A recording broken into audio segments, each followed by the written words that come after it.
মাত্র আধা কেজি পেঁয়াজ দিয়ে পুরো মাস চালিয়ে নিতে পারবেন এই টেকনিকটি জানা থাকলে। তো এটি জানার পরে আপনার কিন্তু পেঁয়াজের খরচ অনেকটাই বেঁচে যাবে। এই মশলার তরকারি দেখতে যেমন সুন্দর হয়, খেতেও কিন্তু টেস্ট অনেক স্বাদের হয়। তো এখানে আমি রসুন, আদা, এরপরে পেঁয়াজ, গরম পানিতে ভিজিয়ে রাখা শুকনা মরিচ এগুলো দিয়ে নিচ্ছি। শুকনা মরিচটা গরম পানিতে ভেজালে নরম হয়ে যায় এবং বাটতে সুবিধা হয়।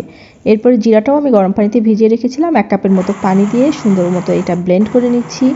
তো একটু সময় নিয়ে ব্লেন্ড করতে হবে। আমি একটু দানা দানা এই মশলাটা পছন্দ করি, তাই আমি কিছুটা দানা দানা রেখেছি।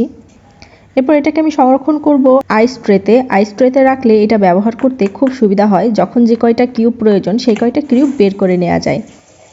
তো এইভাবে কয়েকবার আইস ট্রেতে রেখে রেখে আমি সবগুলো ফ্রিজ করে নিয়েছি। এবার এগুলোকে আমি একটা জিপলক ব্যাগে সংরক্ষণ করব। তো সবগুলো হচ্ছে আনমোল্ড করে নিচ্ছি।